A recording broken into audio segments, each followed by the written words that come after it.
Pourquoi les civilisations anciennes préféraient les récits oraux? On pense que c'est faute d'écriture, mais ce n'est pas vrai. Suivons Léa qui tient un parchemin. Mais alors, pourquoi la parole pouvait-elle transmettre des détails si précis? Léa découvre que la parole gardait les détails grâce à des structures mnémotechniques très rigides, rythmées comme des chants pour que chaque mot reste gravé. Mais alors, comment ces conteurs garantissaient-ils la fidélité des histoires à travers les siècles? Léa apprend que les conteurs liaient chaque histoire à la mémoire collective, créant un réseau vivant qui ancre les récits dans le groupe. Mais alors, pourquoi les sociétés sans écriture ont pu garder des chronologies précises?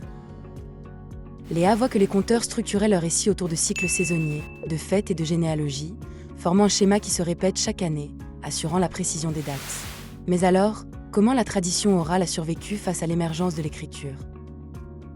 Léa découvre que les communautés ont continué à valoriser le conte vivant comme patrimoine, même après l'apparition de l'écriture, le protégeant comme un trésor culturel. Mais alors, pourquoi la tradition orale est encore valorisée aujourd'hui malgré la dominance du texte? Léa compare l'impact du récit oral, qui engage l'écoute et la mémoire, à celui du texte, qui reste statique. Cette dynamique montre que l'oral reste indispensable pour la transmission vivante.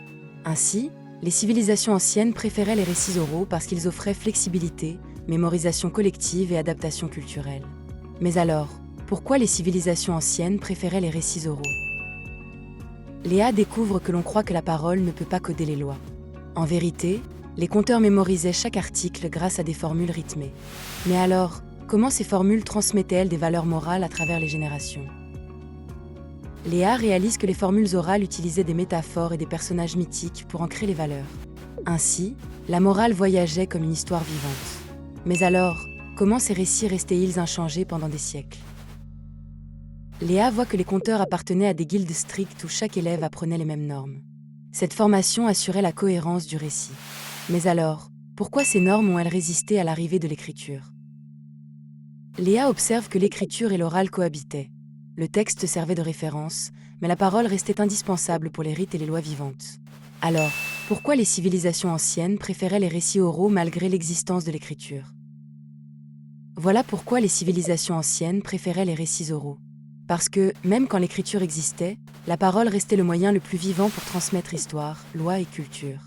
Léa comprend enfin ce lien. Voilà toute l'histoire, d'un seul regard. Maintenant, tu sais, dessine-moi le monde.